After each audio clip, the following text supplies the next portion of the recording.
Okay, welcome. Welcome to HLAA webinars. Thank you for joining us today. My name is Carla Byers-Smolin. I am the chapter and membership coordinator for HLAA and your host today. Today's presentation is Advocacy During the Pandemic, Tips and Resources for People with Hearing Loss, with Lise Hamlin, Director of Public Policy for HLAA. I'd like to give you some technical tips before we get started. Our captions are on the main Zoom screen that you're watching right now. You do not need to enable subtitles in your Zoom meeting control.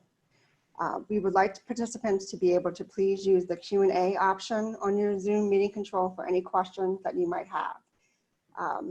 Please do not use the chat or the raise hand option on your Zoom meeting control. Lisa will look to the Q&A to answer any questions after her presentation. Barbara Kelly, Executive Director for HLAA, will introduce Lise Hamlin right now, so I'll pass it over to you. Go ahead, Barbara. Thank you, Carlin. Welcome to today's presentation, Advocacy During the Pandemic, presented by HLAA's Director of Public Policy, Lise Hamlin. Advocacy is one of the tenets of the HLAA mission, but what does that mean, and what does that mean for our organization? The main purpose of advocacy is to bring about positive change to the health and welfare of a community. And in our case, it's a community of people with hearing loss. Some of you advocate on your own behalf.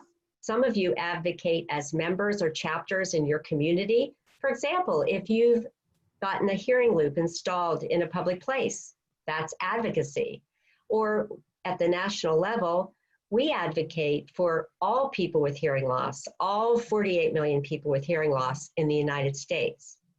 Lise Hamlin is tenacious. She can often be found at the FCC working on quality captioning and telecommunications, or she might be working on a hearing aid compatible cell phone task force and many other things.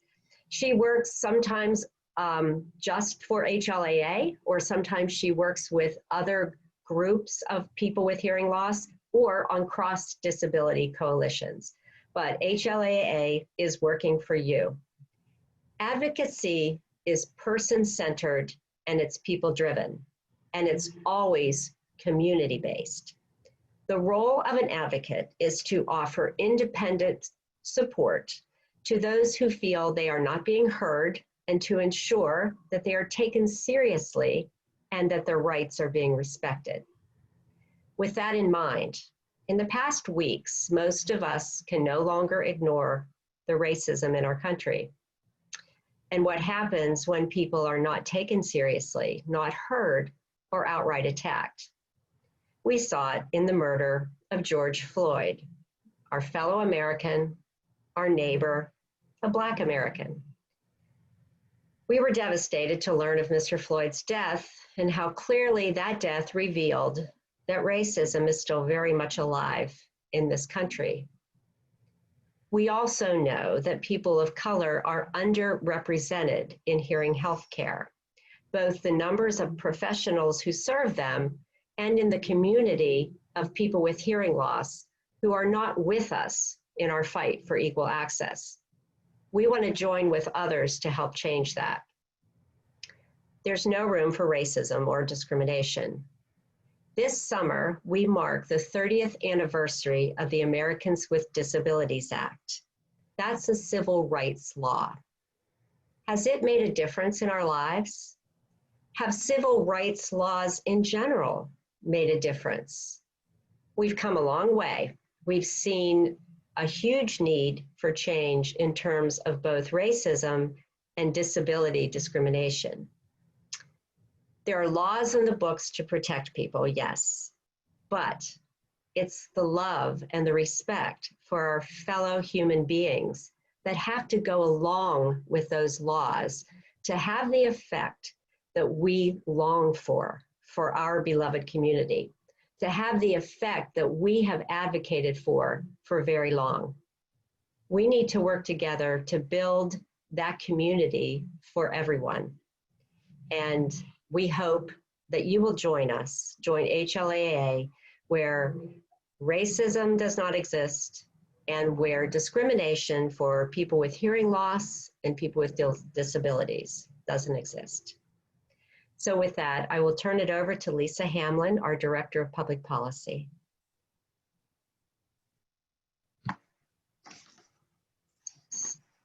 Hello, all. You able to hear me and see me? Let me know if there's any problems, and Carla, please feel free to let me know as well. What I want to start with also is, before we really get started with this webinar, is to emphasize what Barbara just said. The fact that there is racism so obviously in our community is horrifying and terribly discouraging to us. We have fought long and hard for disability access, and now it's time to fight also against racism, and we hope you all join us in this fight. So let me get started on what it is that you came to hear about today. We still have a lot to do with the pandemic. The pandemic is not gone, and we need to address that. And I always open our discussions when I have presentations. I always talk about our mission. So Hearing Loss Association of America opens the world of communication to people with hearing loss by providing information, education, support, and advocacy.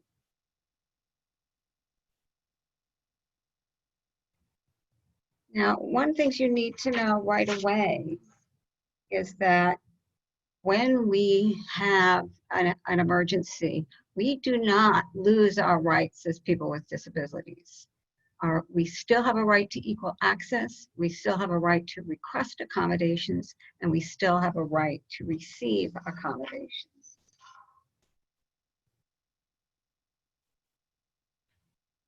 It's going a little too fast for me, okay. Now, excuse me. We advocate for communication access across the board. We advocate in the workplace, places of public accommodation. We advocate to support HLAA members working on the state and local levels, and we advocate for telecommunication access. Now, we do that every day. So when people reach out to us, when we get emails, when we get phone calls, we're all working from home now, so we're not getting as many phone calls, but we do work for you. And we work to make sure that everything we do is there for you to provide communication access.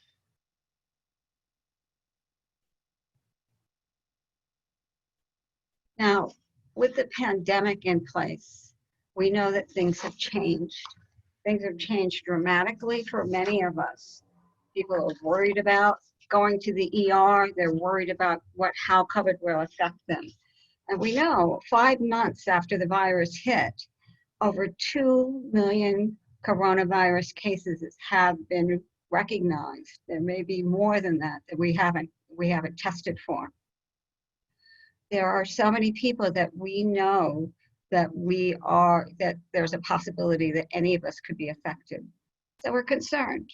And we know also that while some states are getting better, we hear good news from New York, and even in the area where we're working in Maryland, cases are slowing down, it's getting lower. We know that other states are facing an increase in cases. So in the South, in Texas, in South Carolina, in North Carolina, in Arizona, and Utah, we're hearing reports of cases going up. So we cannot stop. We cannot think, oh, everything's fine now, everything's all over. It's not going to be a problem. We still have to keep vigilant. So we're going to address today what it means to go to the ER during the pandemic, what in-person conversations with face masks mean for us, what it means to telecommute to work or school, or what it means even when you're having a casual conversation face-to-face. And we're going to look at information on television and over the internet. First up, of course, is the hospital. The hospital is, I think, one of the places that we worried about most. Again, when the pandemic hit, HLA was going about their normal, what we do every day, and had a full plate. But what happened is that once we were given the stay-at-home orders, we pivoted, and all our energies, or most of our energies, we still have our day-to-day, we're looking at, well, what does it mean to be in a situation where you had to go to the hospital and you have a hearing loss, and where you're having these other communication barriers that were essentially new to us.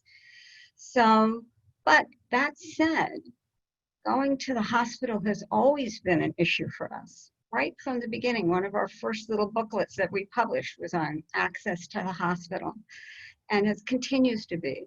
So we have a guide up on our website, and you should look for it, that talks about effective communication in healthcare for patients and providers. And you can find that on our website. We have a section on communities, and you look under the communities and patients. And I have to thank Elaine McCaffrey and Tony Iacolucci for putting that together.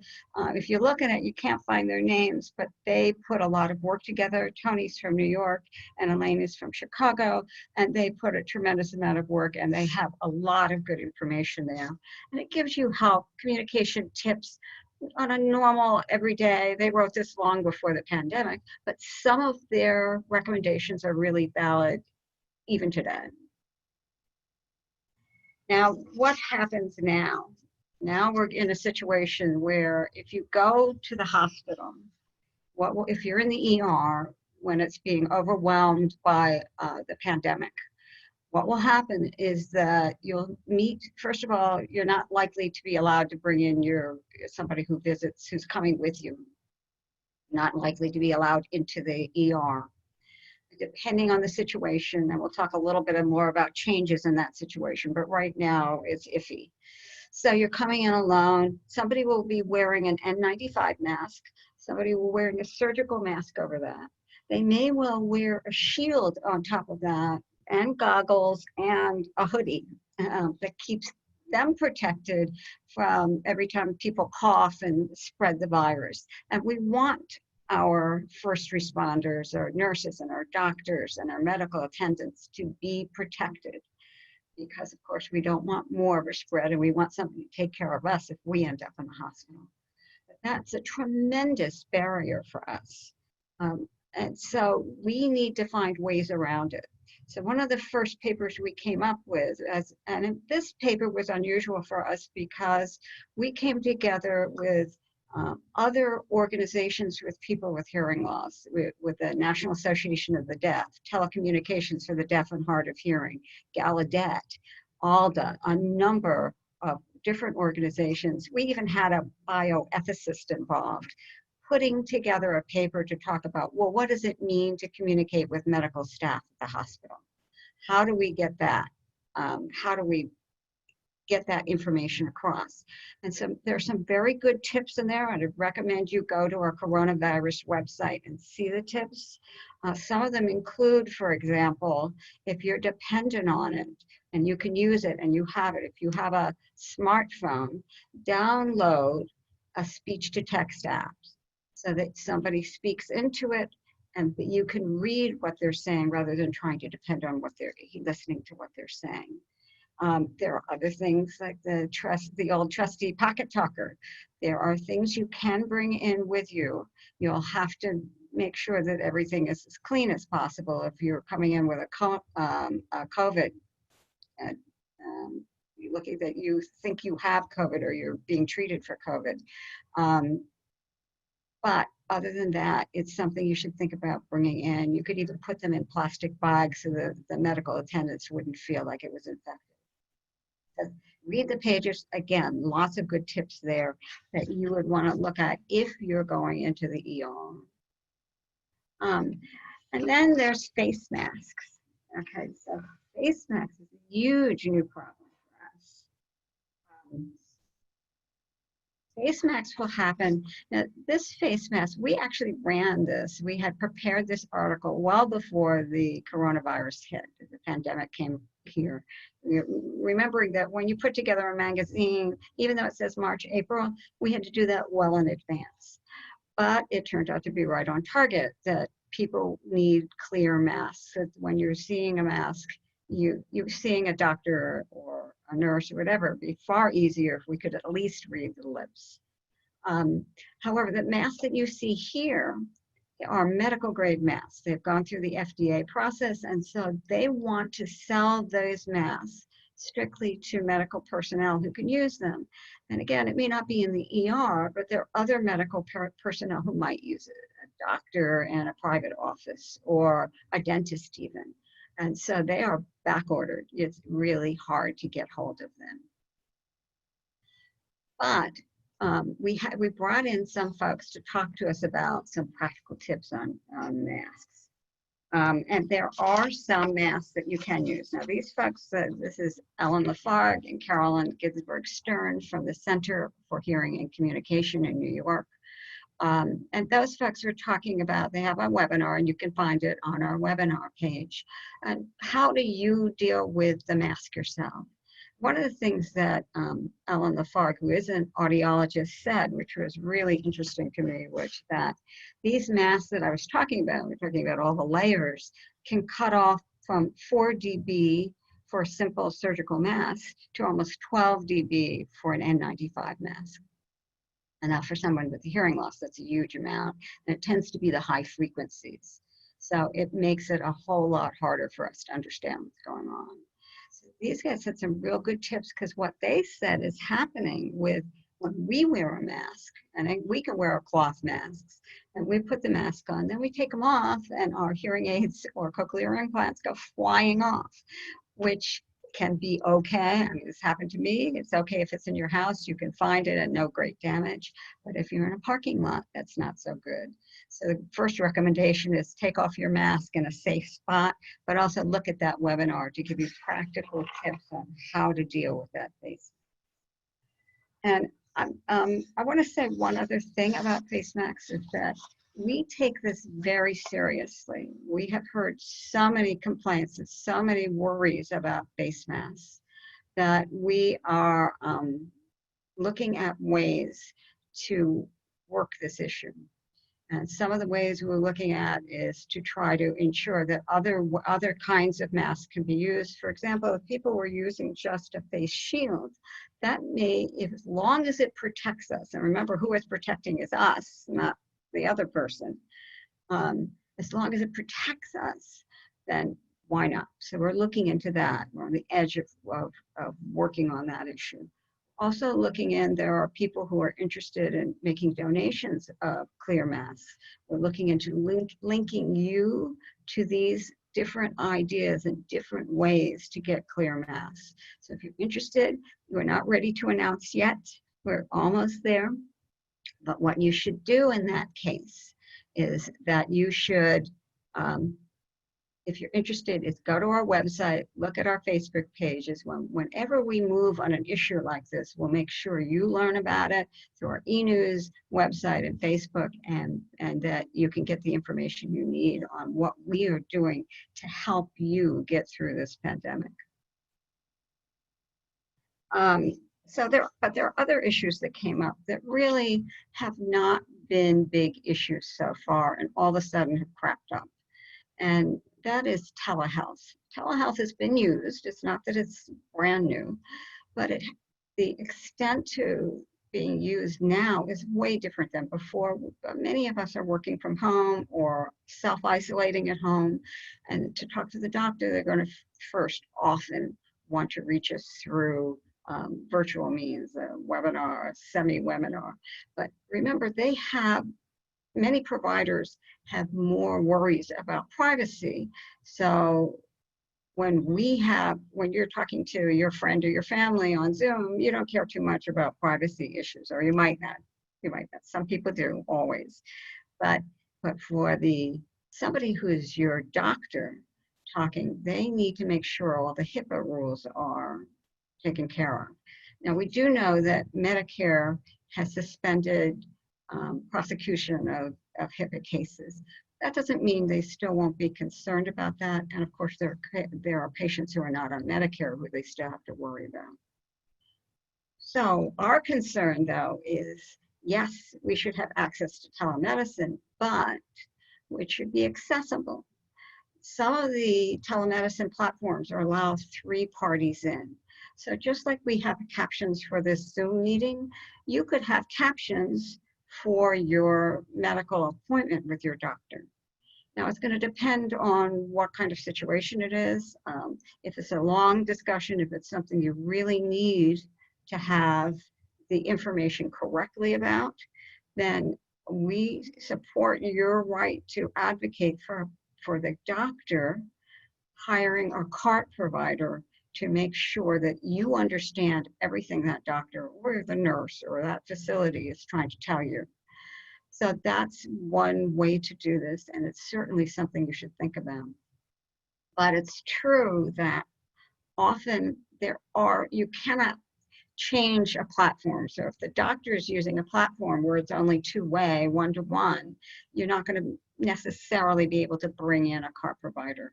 So in that case, you should think about using Relay to connect so that you can have an IPCTS Internet Protocol caption telephone either on your cell phone or your desk phone, and use that to call in while, even though you'll be seeing them, you'll be able to get the speech to text. There are speech to text apps also, but when you really want to be sure that what you're getting is the information, you want to find the way that you're most confident that will work. So whatever speech to text app you're thinking about using, make sure you test it in advance, make sure the doctor's confident, and it would even be best if the doctor and you could see at the same time. And there are some apps that allow that. So see what's best for you in advance and know what you want and set it up. And again, go to our website under the COVID pages and you can see some of our suggestions there as well.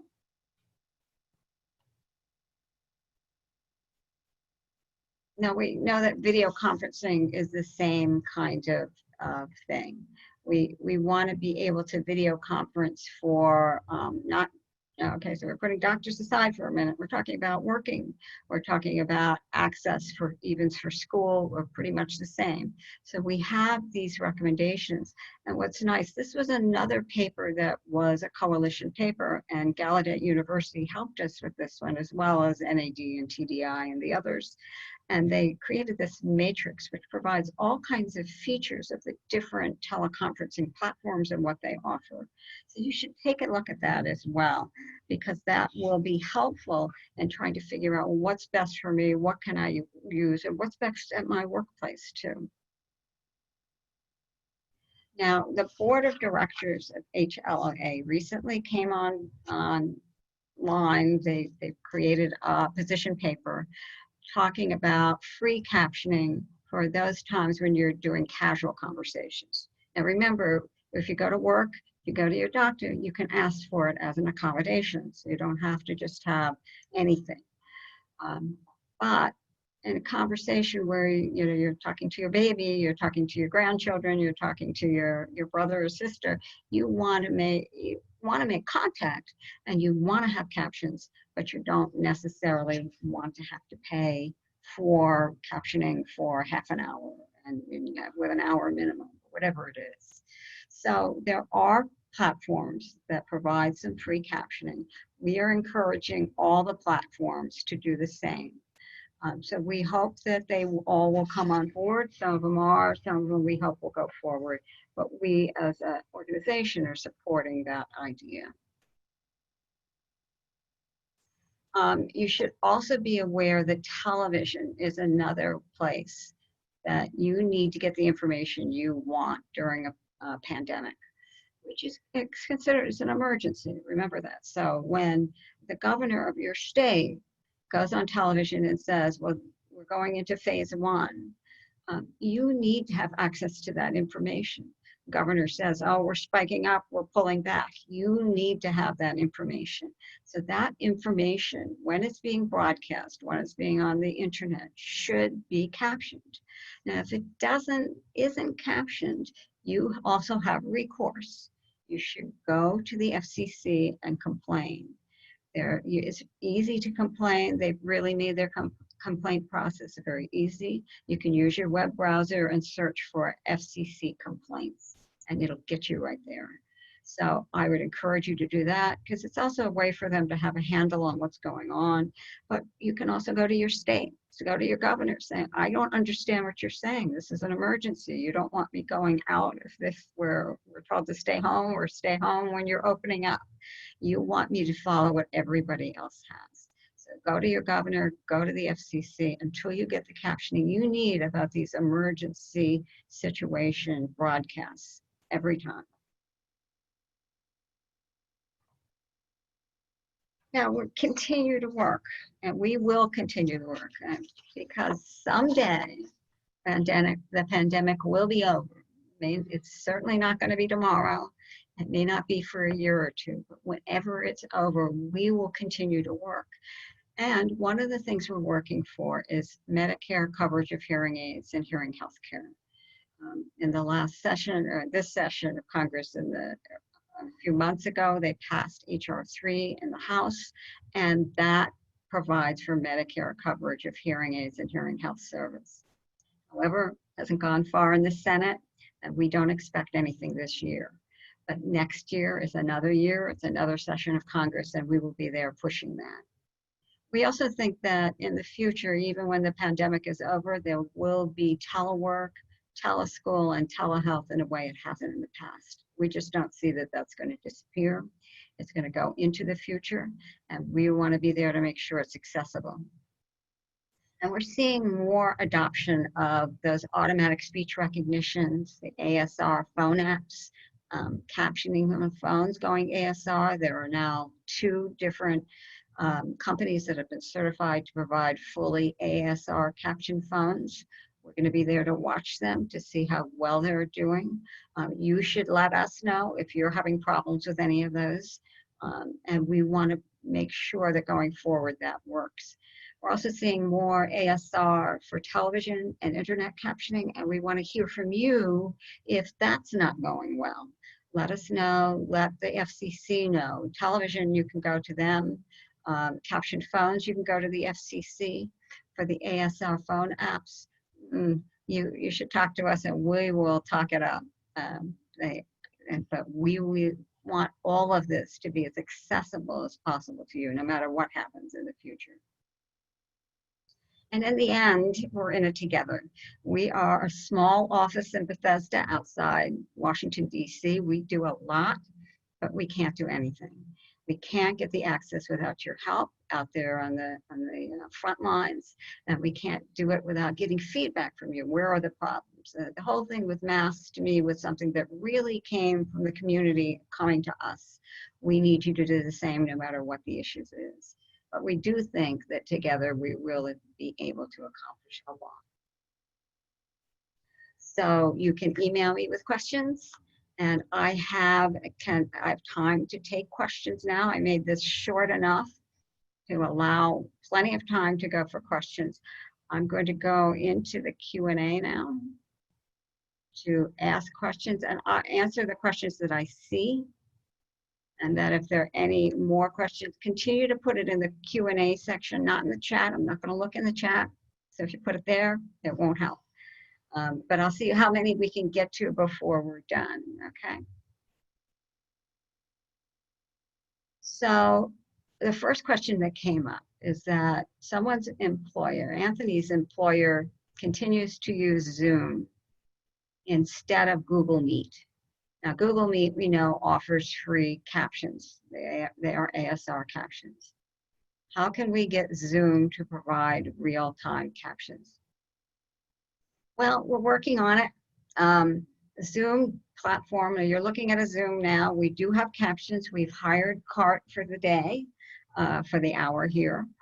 You can do it that way. There are other ASR apps that you can use. Otter AI does work with Zoom. They are free for the first 40 minutes, and then you have to re-up it. After that, we're trying to work with them to see if they will provide it. There's a petition out there. The board has, as I mentioned earlier, the board is already on board with this. They want to promote getting free captions. But again, if it's in the workplace, you are entitled to ask for card, and you should feel free to do that. If they won't switch to Google Meet for whatever reason, you say, okay, fine, but I still have to have access. It's important for me to have the information just like everyone else.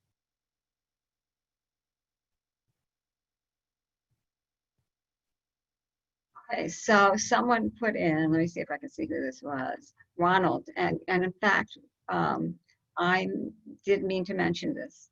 The U.S. Department of Health and Human Services has just issued a report that came out.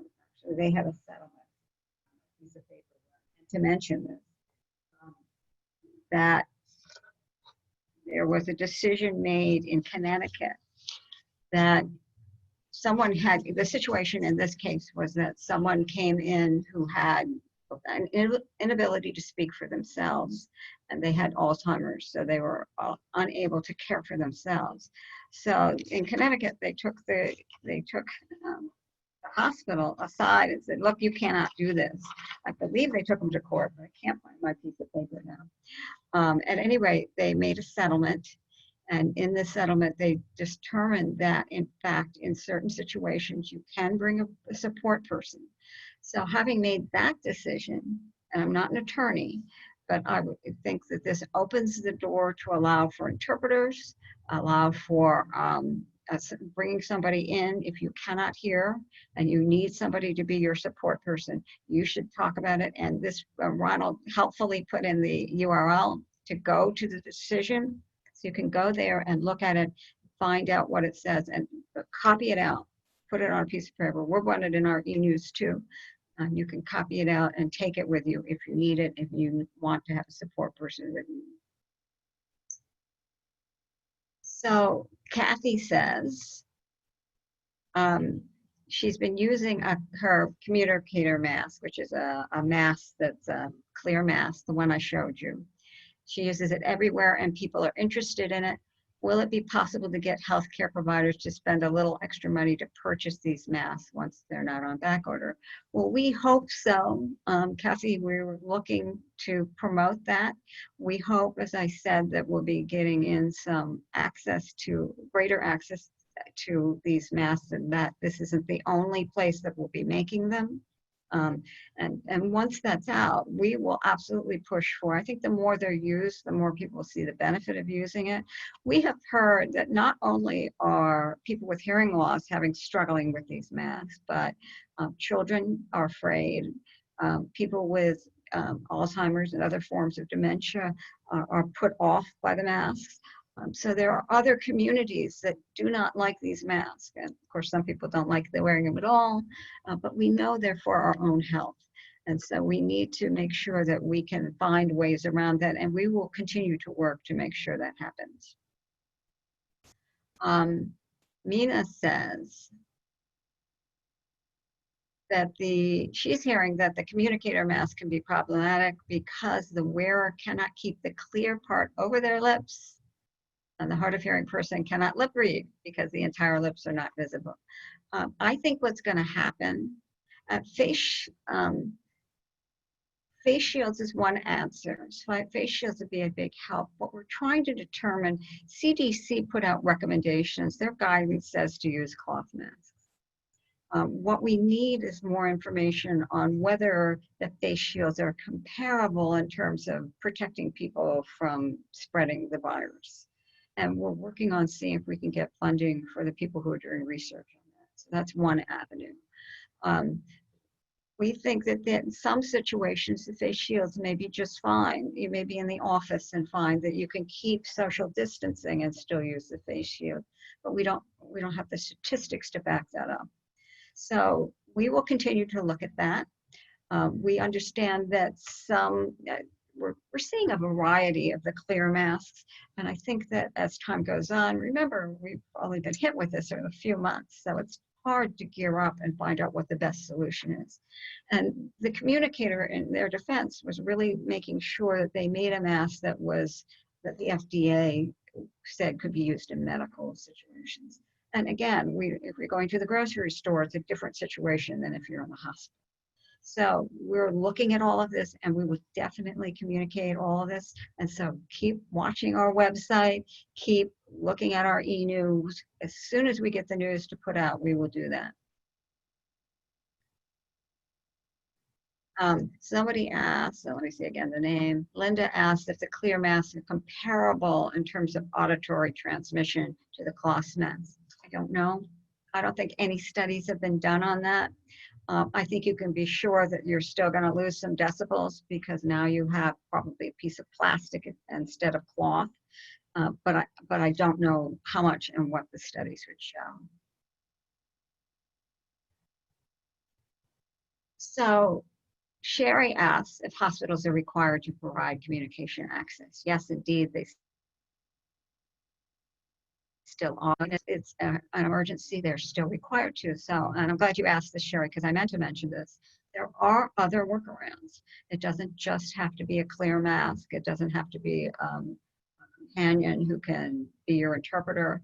It also could be your own assisted listening device. Again, I did mention the pocket talker, but the hospital itself has requirements to provide access. So they should, in some situations, they could have a loop. They could have a portable loop.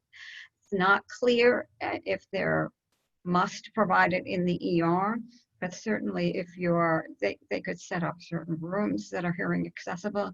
They should have information desks that have loops in them. There are all kinds of possibilities. Yes, they were required to. But I have to say from experience, hospitals have been pretty tough to get past. But I think that coronavirus will make it clear that we need them to look at all aspects of healthcare. It's not just an aspect of, let me see if I can make you better. It's also, I need communication. We know that there are statistics where people with hearing loss may end up back in the hospital because they didn't get the right instructions because they couldn't hear properly. So it's incumbent upon the hospitals to do the right thing. It's incumbent upon every one of us to keep pushing to make that happen. So Laura asks, do you think we will get to the point where places of public accommodation and state and local governments can require individuals to use ASR instead of paying for card? No, I don't think so. Okay, so let me step back. Under the Americans with Disabilities Act, it's a very broad, very non-specific law. So it lists the type of accommodations, but it also allows for technology to change. It allows for movement. Remember, it was made 30 years ago now. So some of the things we have access, ASR will not be put into, it's certainly not mentioned in the ADA now, won't be in the future. Now, local law may be different. But most of the laws that I have seen are looking to try to provide a way that the public accommodations, the state and local government can work together with the individual with disability. So they don't want a situation that shuts things down, because if they say, well, you must use this particular technology, then in 5 years it could get to be old, it could be wrong, it could not be the right thing. So they tend to make it broad. So I don't think you'll see a situation where a government or a public place will demand a certain kind of technology in the law. What I could see is that a movement away toward cart, and we have to watch for that too. That's why we must insist on accuracy and reliability. It's up to us to promote it, because the other thing the ADA does say is that our needs must take, the entity must take in consideration what we believe our needs to be. So we can't say, well, I need communication access, and they bring in an interpreter and you say, well, I don't understand ASL. That's not allowable under the law. Just like that is, you could say, well, this ASR is not providing me effective communication, therefore I need you to provide CART.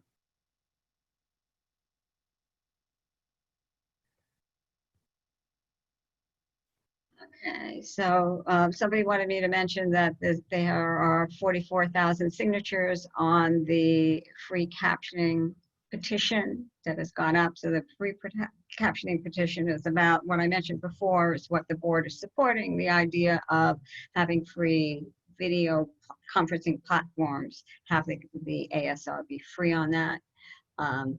So this anonymous person says that the more signatures we get, the better. You can look at that too. She's put up the URL for that. Kathy asks, there are existing standards for accuracy. Are there existing standards for accuracy and lag time on ASR captions so people can compare them with each other?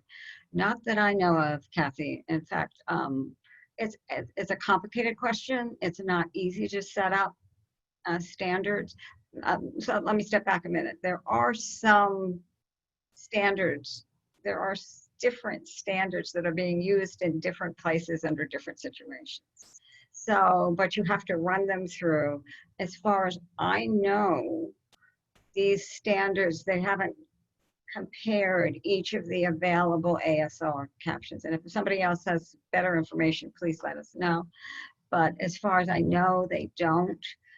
They're doing the best they can. Lag time is not as much a problem for ASR. It tends to pick up very quickly. But the accuracy is where the different providers have different. So we have Microsoft, we have Google, we have different people providing these different kinds of ASR captions.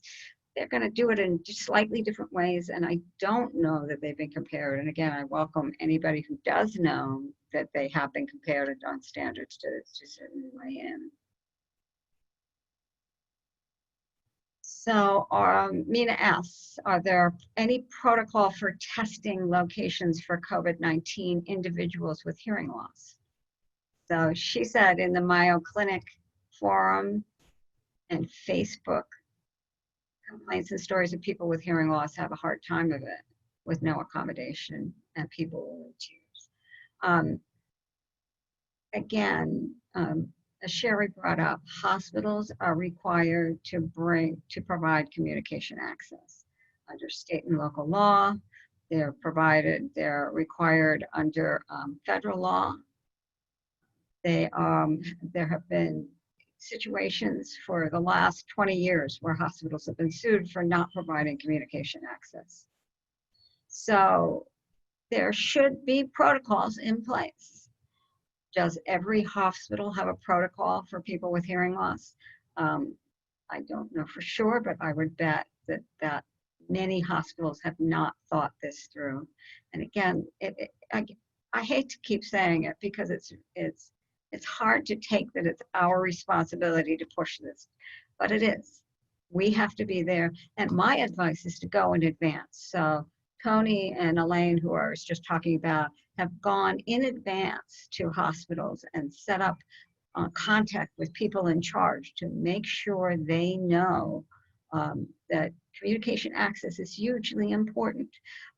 Other people have done it in other states. We know it's possible.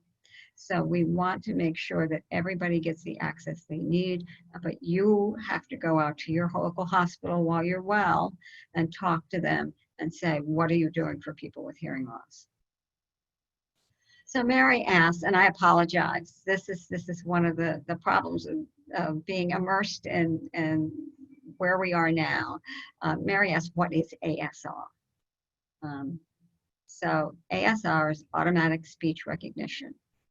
That means is this has been tried for many, many years, and finally we've gotten to a point where there really is almost okay.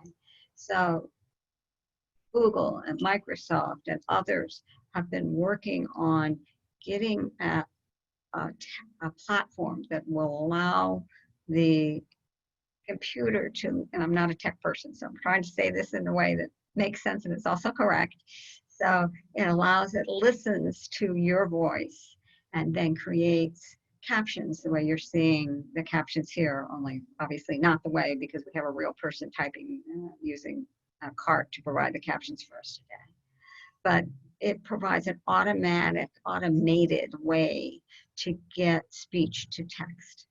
So there are applications out there now. There's Live Transcribe, there's Otter AI, and we have a whole webinar on that. You should check our other webinars archived, and where Linda Cosmas-Spitak talked about what the different things are. check it out. To me, I have several on my phone. I love it. I take it out when I go out now and people are wearing masks, and it's a huge help. It doesn't work everywhere. You still have to be 6 feet away, and if it's a noisy environment, ASR is not perfect by any stretch. Has trouble with noise, discriminating noise from speech, just like we do. It has trouble with some accents.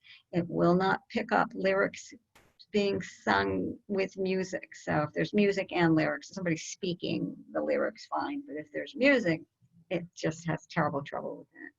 But it can be very good and very useful in casual situations. Mina's back. Oh, it's not Mina, it's Myrna. Excuse me. It's my eyesight as well as my hearing I have to look at. So Myrna, if you forgive me. So she's asking, where can we get guidance to get a clear mask? And does work need to provide captioning during, yes, the places work need to provide access to captioning during teleconferencing. So yes, your workplace should be providing that access. You have to make the request. And here's the thing about the ADA, the Americans with Disabilities Act, doesn't kick in until you make the request. They cannot make the assumption that you have a disability. You must make an affirmative. You don't have to say magical words, but you say, I need captioning to understand what's going on, and then you can make that request. As for guidance to getting a clear mask, if you're talking about guidance about which masks are better, I don't think there's any information out there. I think at this point that it's a matter of searching using your web browser and just search for clear mask and see what you can get. Again, a lot of these things are homemade, so we cannot, tell you that this one's better than that one. It's really up to you to decide. And we're in a whole new world of masks, so I just don't have that information yet. Sarah says, how do we get local, state, and federal elected people to caption their meetings? They should be doing this. And in fact, again, it's up to us. Many of you are living in states that have an Office of Deaf or Hard of Hearing or an Office of People with Disabilities.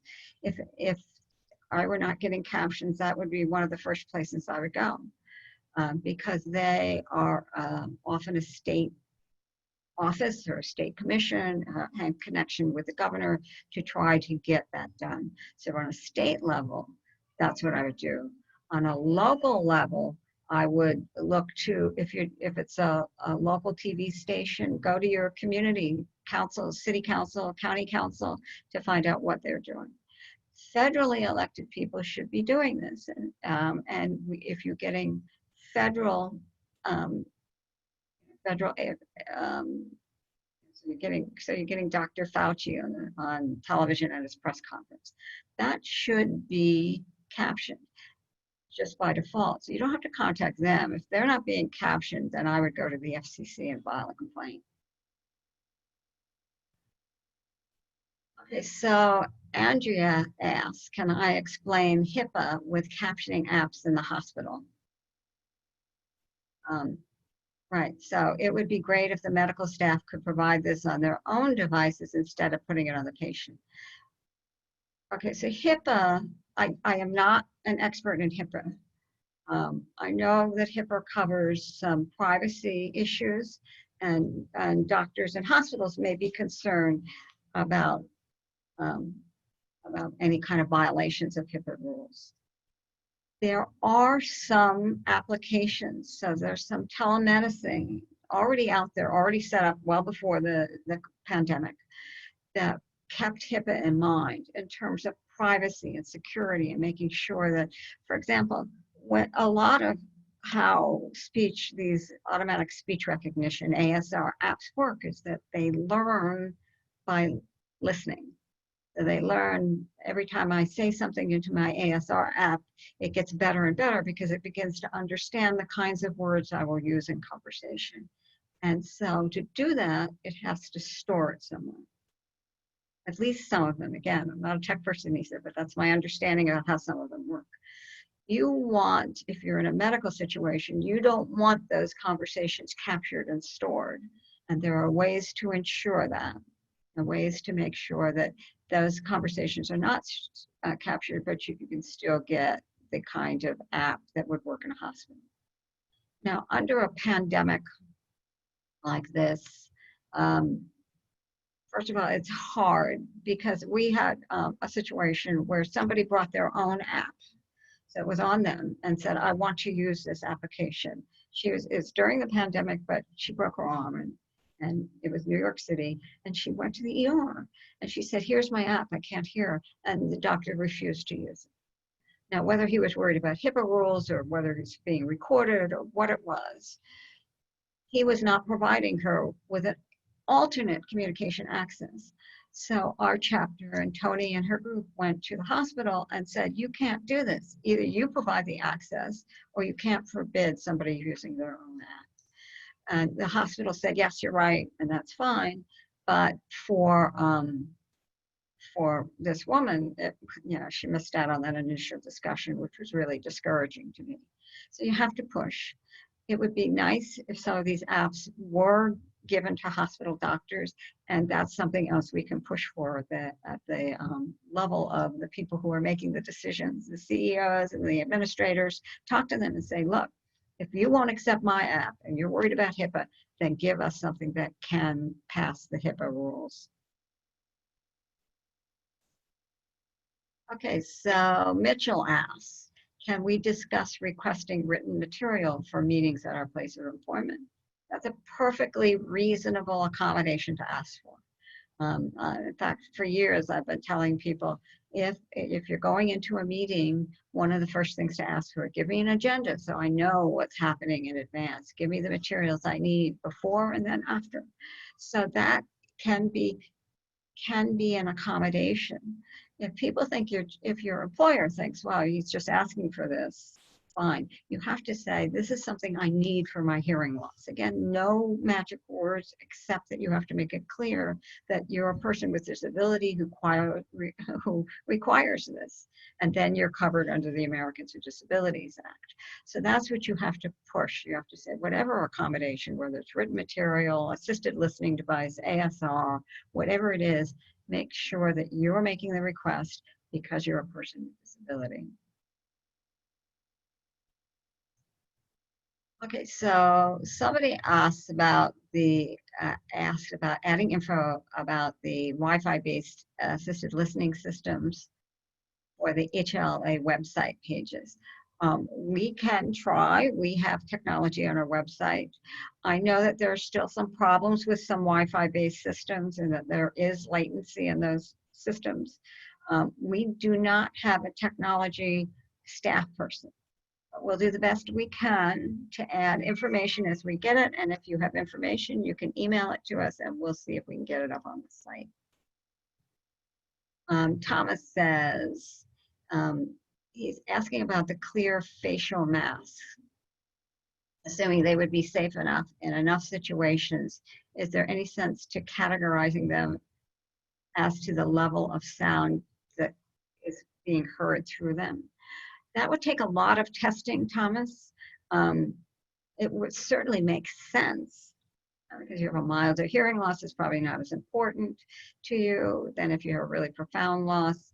But it's something, we're so new to this that if this is something you'd like to see done, I would suggest going to the manufacturers and talking to them, because if they can test it and make a claim then and post that with the mask they sell, I think they would be in a better position. But I would take that to them. Okay, so use of captioning makes Toastmasters meetings accessible to hard of hearing people. Thank you for that. I think it's not just Toastmasters, but use of captioning on Zoom or other platforms makes everything accessible. And I think you just need to get the word out. You talk about it and post it and spread the word yourself. I'm sure that people will learn more about it. Okay, so this anonymous person has an elderly MacBook Pro computer and the sound quality is poor. Do I know if a new iPad would have better quality of sound for Zoom meetings that do not have captioning or card?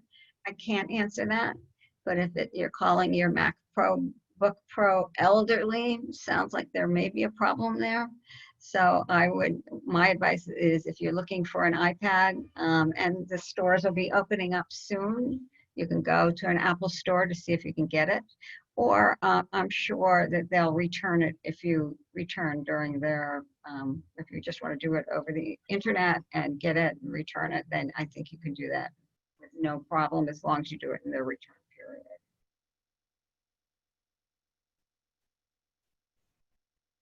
Okay, so Susan asks, she's going to adult education for seniors and some of the videos are old and not captioned. Is there anything you can do? Because she's watching on Zoom. My advice is if you want something to be done, you should do it. Go to these adult education. If it's an adult education that's sponsored by the city or state, they should definitely be making sure they're captioning. If they're doing it for seniors, you're not the only person who needs that captioning. So go back to the provider of the education program and say, this is not accessible. And then if you have problems, again, file complaints. That's really the way to do this, is you go forward and file those complaints as you need them, and make a fuss and see if somebody else, it takes a while. That's the thing about advocacy, that everything takes a while. There are different ways to advocate. You can advocate legislatively, you can advocate by education and pushing, and you can advocate by taking them to court. Anything is going to take time. There's no quick fix, but we surely want to make sure that everybody gets the access they want and they need. And so for those reasons, we want to make sure that you need to understand that if you're patient and persistent and willing to put in that time, you can get the access you need. Carla, am I running out of time here, or can I take a few more questions? Yeah, I think you can take 2 more questions. Okay, 2 more questions. So Dana asks, so hello Dana, thank you for covering this subject. She sees a need for all businesses and government agencies and nonprofits to be reminded that they need to provide effective communication for people with hearing loss. We're in agreement so far. Some people in places like gas stations and UPS have not been prepared to do anything at all to accommodate lip readers when they come in wearing face masks. They could potentially lead to load speech-to-text apps themselves and use this when they're behind the plastic barrier. Perhaps we need to ask local counties to put out an advisory to all businesses and service providers about what they can do and should do. And I agree with you, Dana. I think it's incumbent upon us not only to have our own apps, but to talk about it everywhere we go.